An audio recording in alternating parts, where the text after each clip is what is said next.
بسم اللہ الرحمن الرحیم۔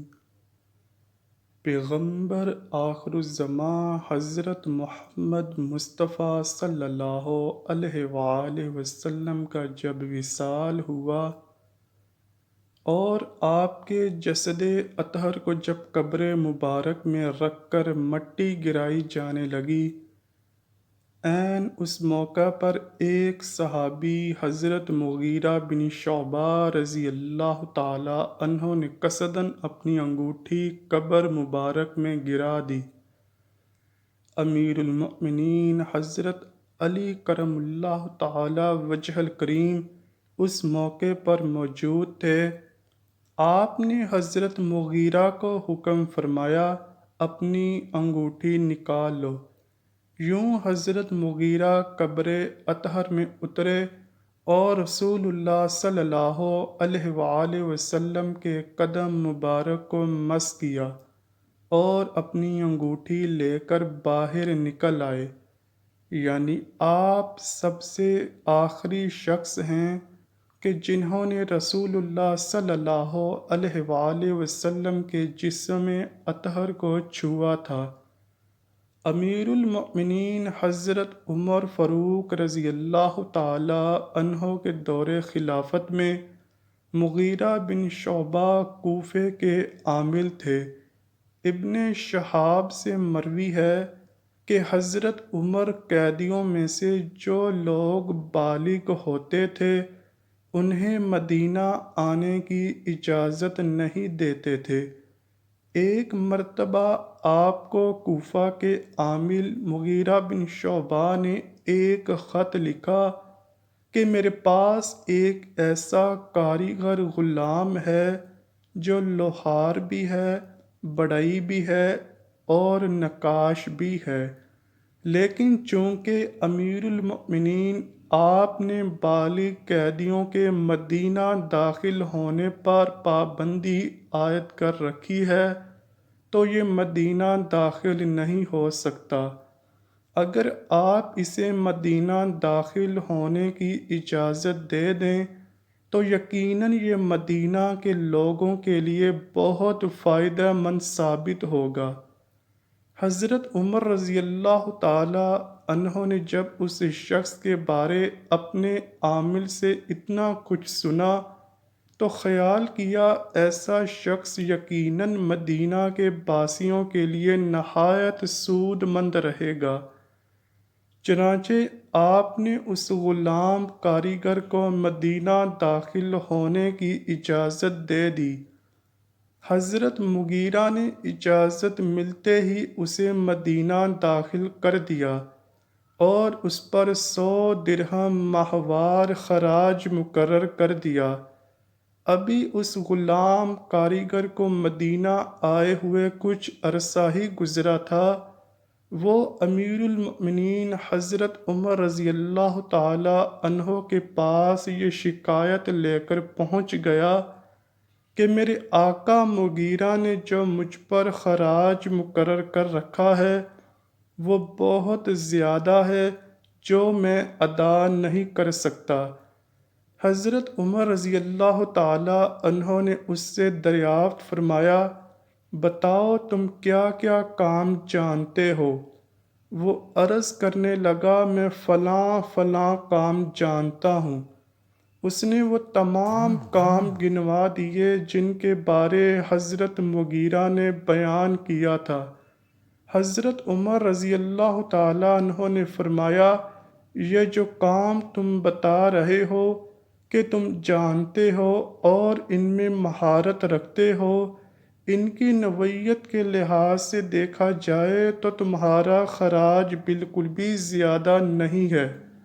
وہ غلام یہ سن کر ناراض ہو گیا اور بڑبڑاتا ہوا واپس چلا گیا۔ چند راتیں گزریں کہ امیر المؤمنین حضرت عمر رضی اللہ تعالی عنہ کا گزرتے ہوئے پھر اس غلام سے سامنا ہو گیا۔ آپ نے اسے بلایا اور فرمایا، کیا مجھ سے یہ بیان نہیں کیا گیا تھا کہ تو کہتا ہے اگر میں چاہوں تو ایسی چکی بنا دوں جو ہوا سے چلے؟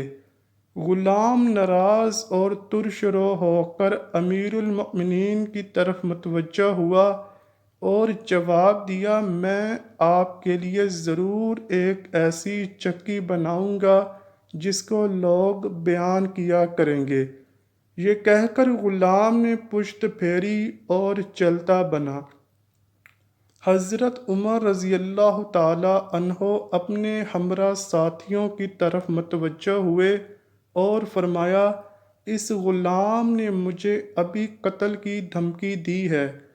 دوستو، امیر المؤمنین حضرت عمر بن خطاب رضی اللہ تعالی عنہ کو دھمکی دینے والا غلام ابو لولو فیروز تھا۔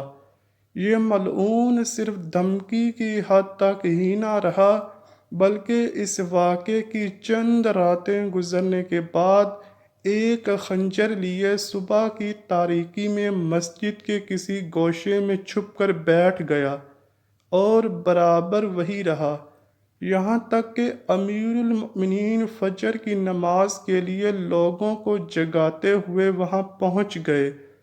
جیسے ہی حضرت عمر رضی اللہ تعالی عنہ اس بدبخت کے قریب ہوئے تو اس نے خنجر سے آپ پر حملہ کر دیا اور خنجر کے 3 وار آپ پر کیے، جن میں سے ایک وار آپ کو ناف کے نیچے لگا جو کہ گہرا تھا اور اس نے پیٹ کی اندرونی کھال تک کاٹ ڈالی۔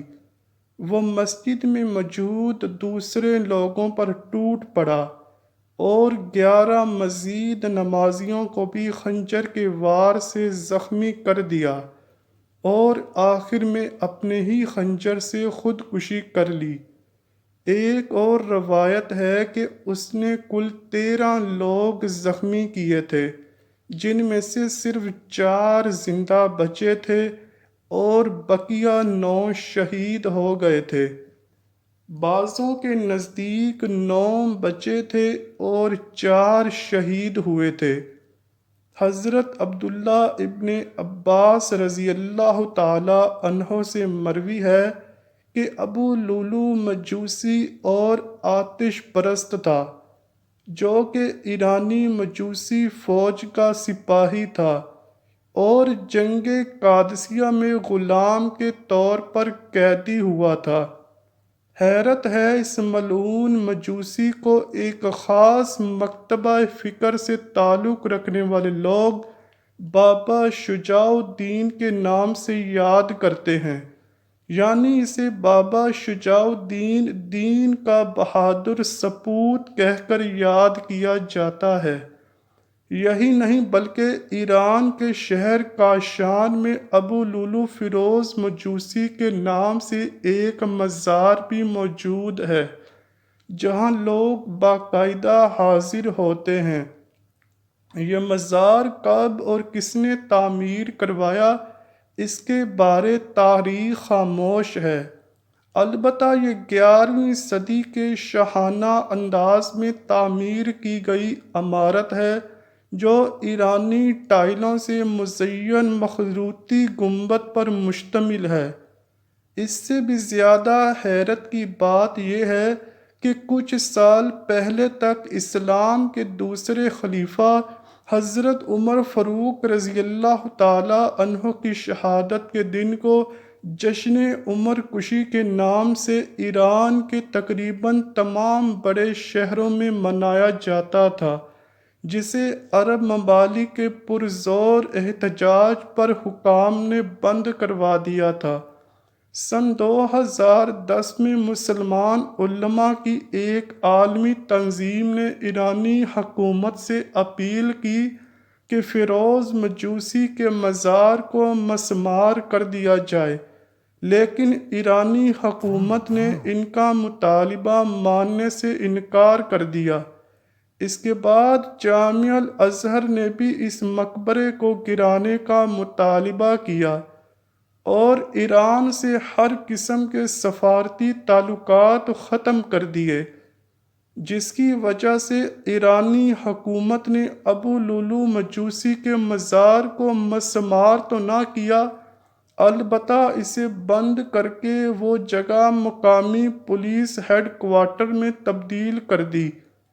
فیروز مجوسی کے نام سے منسوب یہ مزار قم سے 60 کلومیٹر کے فاصلے پر کاشان فنس روڈ، ایران میں واقع ہے، جسے آج بھی ملاحظہ کیا جا سکتا ہے۔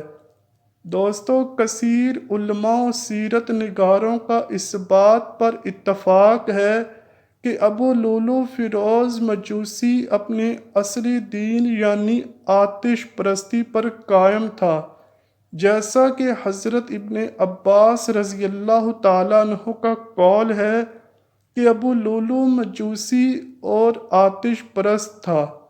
اگر بالفرض اس کے مسلمان یا کافر ہونے میں کوئی فیصلہ نہ ہو سکے، تب بھی وہ ایک منافق اور قاتل تھا کہ جس نے اپنے دل میں منافقت رکھتے ہوئے عالم اسلام کی ایک عظیم شخصیت کو چھپ کر بے دردی سے قتل کر دیا اور پھر خودکشی کر لی۔ اس حقیقت کو مد نظر رکھتے ہوئے یہ فیصلہ کرنا آسان ہو جاتا ہے کہ اس کے مزار کی کیا حقیقت ہو سکتی ہے۔ دعا ہے رب العالمین ہمیں ہر ظالم کے ظلم، شریر کے شر اور حاسدین کے حسد سے اپنی حفاظت میں رکھے اور کامل ایمان کے نور سے ہمارے دلوں کو منور فرمائے۔ آمین یا رب العالمین۔ امید کرتا ہوں کہ آپ کو ویڈیو پسند آئی ہوگی۔